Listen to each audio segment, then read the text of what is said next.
সিলেটের যে শব্দটা আমার সবচেয়ে বেশি মাথায় গেঁথে গেছে সেটা হচ্ছে মায়ার মানুষ। এই যে শব্দটা আপনারা ব্যবহার করেন, এই শব্দ দিয়েই, একটা শব্দ দিয়েই আপনারা একটা মানুষকে জয় করে ফেলতে পারেন।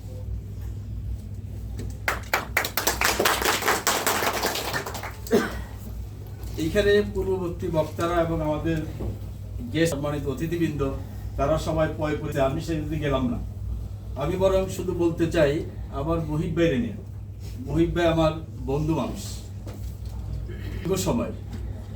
আমি মুহিব ভাই এই লোকগুলি আমরা হচ্ছি ঘোড়ার মতো। আমাদেরকে যদি খোয়াড়ে বেঁধে রাখেন তাহলে আমরা মরে যাব। আমাদেরকে দৌড়াতে হবে, আমাদের বসতে হবে। ঘোড়াটিকে যেমন পেটে লাথি দিয়ে দ্রুত চালানো যায়, আমাদেরকেও লাথি মারতে হবে যাতে আমরা দ্রুত চলতে পারি। তো মোহিত ভাইয়ের উদ্দেশ্যে এই কথাটা বলছি। উনি অনেক প্রবীণ সাংগঠনিক, Beanibazar trust, all Indian Bangladesh association, Jalalabad association, এখন গ্লোবাল জালালাবাদ অ্যাসোসিয়েশন। তো উনি ওনার রাজনৈতিক বা সাংগঠনিক যে কার্যক্রম সেটা খুবই প্রখর, এবং আমি মনে করি এই 40টা দেশের গ্লোবাল জালালাবাদ অ্যাসোসিয়েশনের নেতৃবৃন্দ ওনাকে যে সামনে রাখছে, এই জন্য সবাইকে আমি আন্তরিক ধন্যবাদ জানাই। কারণ মহিবুর রহমান মহিব সাহেবের মতো একজন লোকের খুবই প্রয়োজন, এবং আমরা ওনাকে পাইছি। আর বিশেষ করে আমি অনেকদিন পর আমার বন্ধুকে লিসবনে পাইছি। তো যে কথাটা বলতেছিলাম সেটা হলো আমাদের হেলাল ভাই, উনি অনেক কথা বলছেন, বিশেষ করে আমাদের এই বিদেশের কথা, সিলেটদের কথা, চাকরির কথা, সবকিছু মিলে আমাদের পর্তুগালে বর্তমানে 2/3 হচ্ছে সিলেটি লোক। এত বেশি সিলেটি লোক যে আমি অন্য মানুষের কোটা খুঁজে পাই। একটা সংগঠন করতে গেলে সেখানে মানুষ যদি 10 জন থাকে তো সেখানে 5 জন সিলেটি দিতেই হবে, কারণ হচ্ছে তারা রেশিও এরকম। যার কারণে কিছুদিন পূর্বে আমাদের লোকাল কাউন্সিলে কিছু লোক নিয়োগ করবে। তো আমি একটা সার্কুলেশন দিলাম যে আমাদের কিছু লোকের দরকার। সেখানে 50 জনের মতো আপিল করলো, এর 40 জনই হচ্ছে সিলেটের। উপায়ন্তর না দেখে 8 জন সিলেটিকে আমি সিলেক্ট করে বাকি 2 জন অন্য 2 দেশে দিচ্ছি। তার মানে আমিও সিলেটি হয়ে গেছি। কারণ হচ্ছে এই সিলেটের লোক, আমি আসার পর থেকে সিলেটের লোকরা চারপাশ আমার ঘিরে রেখেছে। আমি 91 এসেছি, আপনারা জানেন। তার কিছুদিন পরে এই দেশে আসছে স্পেন থেকে সিলেটের ময়না এবং হায়দার। আমার 2 পাশে 2 জন খুব ভালো বন্ধু ছিল, তখন এত লোক ছিল না। তার কিছুদিন পরে 183 জন বাঙালি আসছে, সেই সব বাঙালির সাথে অন্যান্য সিলেটিরা তখন আসছে। তো আজকের এই অনুষ্ঠানে আমি সবচেয়ে বেশি মনে করি জনাব অলিউর রহমান চৌধুরীকে, যার কাছ থেকে আমি অনেক কিছু শিখছি, যার সাথে ফাইট করছি, যুদ্ধ করছি, কাঁধে কাঁধ মিলা চলছি, একসাথে ছিলাম। এবং উনি এখানে ছিলেন, আমি এখানে ছিলাম। এখন উনি লন্ডনে, ওনার ছেলে আছে এখানে, ওনার ছেলে হচ্ছে সেলিম। সেলিম যখন এসছে এখানে খুব ছোট ছিল, খুব ছোট। তো অনেক সিলেটের লোক আমাদের আজকে এখানে নাই। যে কথাটা আমি জানি না কে বলছে, অনিমোদের বলছিল যে যারা পর্তুগিজ পাসপোর্টধারী সিলেটের, তারাও যাতে জালালাবাদের সদস্য হয়, এবং সেটা আয়ারল্যান্ডে বা ইংল্যান্ডে যেখানেই হোক। আর বিশেষ করে একটা জিনিস আমার কাছে খুব ভালো লাগছে যে হেলাল ভাই বলছে যে আজকে যে দেশে যায় সেই দেশেই আপনার গ্লোবাল জালালাবাদ অ্যাসোসিয়েশন লোক আপনাদেরকে রিসিভ করে। এটা আমি মনে করি মহিব ভাইয়ের পলিসি। কারণ মহিব ভাই এমন একটা লোক যিনি লন্ডনে যেই লোকে যায় তাকে এয়ারপোর্টে রিসিভ করে। এইটা তার একটা পলিসি। এই পলিসি উনি অ্যাপ্লাই করছে গ্লোবাল জালালাবাদে। এই জন্য আমি আশা করি আপনাদের গ্লোবাল জালালাবাদ অ্যাসোসিয়েশনের ভবিষ্যৎ অনেক উজ্জ্বল। আর স্পেশালি সিলেটকে আমি খুব ভালোবাসি। আমি আমার মনে হয় ক্লাস 9-এ তখন প্রথম সিলেট যাই নিয়ত করে যে শাহজালালের দরবারে যাই, আসার পরে হয়তো আমার পরীক্ষাটা ভালো হবে। আলহামদুলিল্লাহ। আরেকটা মজার ব্যাপার হলো, আমরা তখন ছোট, আমি নাইনে, তখন ট্রেনের মধ্যে খুব একটা ঝামেলা চলছিল, আরেকটা গ্রুপ এই সেই, তো পরে আমাদের জিজ্ঞেস করতেছে, মারবে ওরা সিলেটিরা, আমাদের 3-4 জন ছিলাম আমরা, তো পরে একজন জিজ্ঞেস করতে দাঁড়া জিজ্ঞেস করেন এগুলি কোথায় যাবে, তার সিলেটের ভাষায় বলতেছে, তো আমরা বললাম যে তো আমি শাহজালালের বাজারে যাবো, বলছে ছেড়ে দেওয়া করে, ওরা দরগাতে যাবে, ওদেরকে কিছু করিস না। এই যে শাহজালাল নামটা, এই নামটাতেই অনেক কিছু, যে নামটার মাধ্যমে আমাদের মধ্যে একটা চরম ভক্তি শ্রদ্ধা সব আসে। আমি গতবারও হযরত শাহজালালের রহমতুল্লাহ আলাইহির মাজারে ওখানে গেছি, জিয়ারত করছি, এবং সেখানে আমি অলরেডি ওই কবরস্থানও করছি এই গত বছর সামারে। তো যার কারণে এই যে বললাম যে অর্ধেক সিলেটি হয়ে গেছি, কারণ সিলেটি না হয়ে উপায় নাই, কারণ আমার চারপাশে যা আছে তার বেশিরভাগই সিলেটি লোক এবং মহব্বতের লোক, তারা সবসময় প্রচুর মহব্বত করে সিলেটের সমস্ত লোকেরা। আরেকটা জিনিস হলো তারা খুবই ধার্মিক, কিন্তু একটা জিনিস সেটা হলো যে সিলেটের একটা সুন্দর অর্গানাইজেশন আমাদের লিসবনে নাই বা পর্তুগালে নাই। সিলেটের অনেক লোকের অনেক সমস্যা যেগুলি আপনাদের সিলেটের কাছেও যায় না, আমার কাছে আসে, এবং আমি আপনাদের কাছে কারো কাছে পাঠাই না, আমি সমাধান করে দিই বা তাকে পরামর্শ দিই। এত রকম সমস্যা যে আপনারা শুনলে অবাক হবেন। ডোমেস্টিক ভায়োলেন্স যে কি পরিমাণ বাড়ছে, কোনো লোক নাই সমাধান করার। মারামারি প্রচুর বাড়ছে, ব্যবসা বাণিজ্য নিয়ে পার্টনারের সমস্যা প্রচুর বাড়ছে।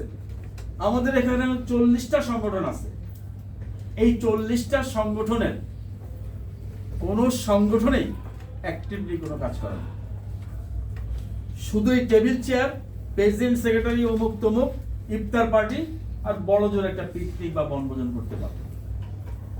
আমি আশা করব এই গ্লোবাল জালালাবাদ অ্যাসোসিয়েশন লিসবনের মধ্যে একটা উদাহরণ সৃষ্টি করবে মানুষের সেবা দিয়ে, মানুষের পাশে থেকে।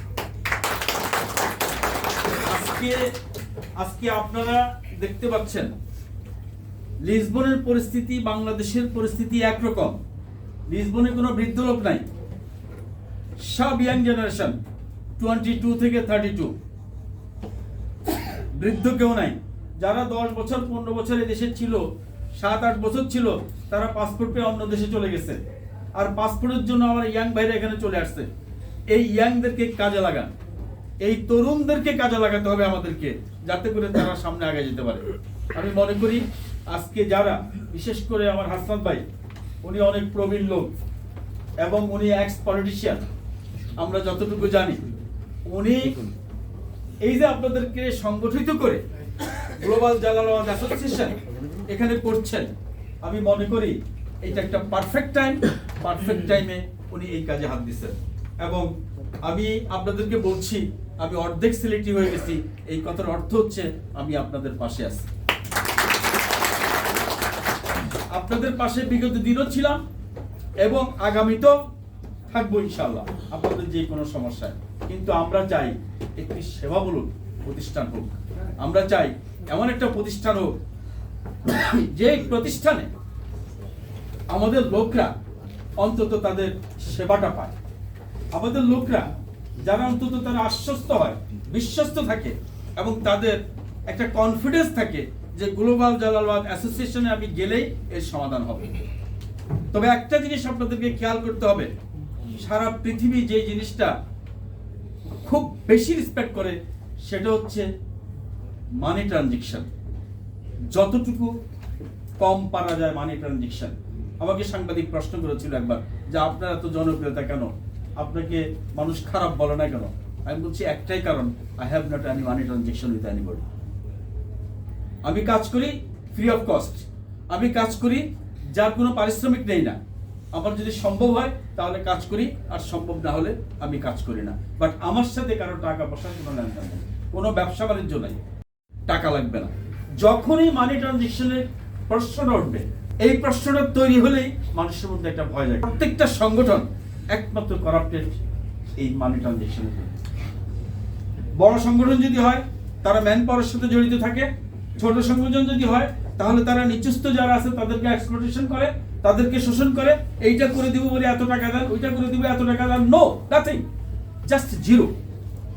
আপনি আপনার ডেস্কে কোনো লোক আসবে, আপনার অফিসে আসবে, কি দরকার আপনি না পারলে আপনি রেফার করেন আরেকজনের কাছে, সে না পারলে আরেকজনের কাছে রেফার করেন, but don't ask any money. তখনই আপনি বিশ্বস্ততা অবলম্বন করতে পারবেন, বিশ্বস্ততা অর্জন করতে পারবেন। যার কারণে এই কথাটা আপনারা যারা আজকে ইয়াং, আপনাদেরকে আমি জানাই রাখলাম, এই কথাটা আপনারা যদি ঠিক মতো মানেন এবং যদি আপনারা সমাজের কাজ করেন তাহলে আপনারা উত্তর অতি দ্রুত আপনারা জনপ্রিয়তা পাবেন। আমাদের এখানে সংগঠন আছে 40টা, আমি নাম দেবো না একটা, কারণ আমি কারো সমালোচনা করতে রাজি না, কিন্তু তাদের অ্যাক্টিভিটি আপনারা দেখতে পাচ্ছেন। আজকে যে আমাদের যে সমস্যাগুলো হচ্ছে মিডিয়াতে, যে সমস্যাগুলো হচ্ছে উগ্রবাদী, যে সমস্যাগুলো বাংলাদেশিদেরকে কলুষিত করতেছে, আজকে রাতেও 10:40 শুরু হয়ে গেছে অলরেডি। আমার আজকে টিভি স্টুডিওতে থাকার কথা, আমি রিফিউজ করছি। কারণ রিফিউজ করছি এই কারণে, আমি যদি সেখানে যাই তাহলে আমাকে অ্যাকিউজ করা হবে, আমাকে অভিযুক্ত করা হবে। আমাকে এর আগের বার অভিযুক্ত করছে যে আপনি এখানকার রিপ্রেজেন্টেটিভ, আপনি প্রতিদিন আপনি জানেন না কেন, আপনাকে জানতে হবে, তাহলে আপনি প্রতিনিধিত্ব করেন কেন, আপনি এই দেশে থাকেন কেন?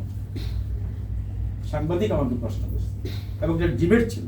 আজকে আমাদের বেলফরমোজ রেস্টুরেন্ট এবং রেস্টুরেন্ট ব্যবসায়ীদের যে নোংরা কিচেনের অবস্থা এবং ভিতরে যে নোংরা, সেগুলি নিয়ে আজকে কথা টিভিতে দেখাচ্ছে, এখনই দেখাচ্ছে, সেটা আপনারা পরবর্তীকাল হয়তো দেখতে পাবেন। তো এই জন্য এই সমাজের জন্য শুধু আপনি সংগঠন করলে হবে না, সংগঠনের সাথে সাথে দায়িত্ব নিতে হবে। আজকে আমার ভাই হেলাল ভাই বললেন ইংল্যান্ডে আমাদের 6-7 জন এমপি, 6-7 জন এমপি একদিনে তৈরি হয় নাই। 1845 সালে না 1846 সালে, আমি জানি না কত সালে, এটা আপনার সেই প্রথম বিশ্বযুদ্ধটা অনেক আগে। তখন আপনার সিলেটের লোকেরা ইংল্যান্ডে গেছিল, কিভাবে খুঁজে পাইছে? আজকালকার জেনারেশন তারা ইংল্যান্ডের বিভিন্ন লাইব্রেরি থেকে খুঁজে যে আমাদের জেনারেশন কোথেকে আসছে, কোথায় আসছে, প্রথম ব্যক্তিকে, কোনো কিছু খুঁজে নাই, কারণ তখন ডিজিটাল ছিল না। তারা খুঁজতে খুঁজতে গোরস্থানে যে তারা একটা কবরের সন্ধান পাইছে। আমি ঠিক এখন কথাটা বলা নেই, 1840 বা 42 এরকম সময় হবে, সেখানে লেখা আছে মিস্টার উদ্দিন। উদ্দিন একমাত্র সিলেটের লোক। এই উদ্দিনের কবর এত সালে যেহেতু হয়েছে, তারা এখন গেস করতেছে যে 1800 শতাব্দীর প্রথম দিকেই আপনার বাঙালিরা ইংল্যান্ডে আসছে। তাহলে সেটা 300 বছরের ইতিহাস। 300 বছরের ইতিহাস, পর্তুগালের ইতিহাস 30 বছর। 30 বছরে পর্তুগালে আমরা যেই পর্যায়ে পৌঁছে গেছি, এখন সংসদে আমাদের নাম বলে, গসিপে আমাদের নাম বলে, আলোচনা আমাদের নাম বলে, হিংসা আমাদের নাম বলে, প্রশংসা আমাদের নাম বলে, ট্যাক্সিং আমাদের নাম বলে। কোথায় আমরা নাই? এভরিওয়্যার। কেন বলে? বলার অর্থ হচ্ছে উই ডিড সামথিং।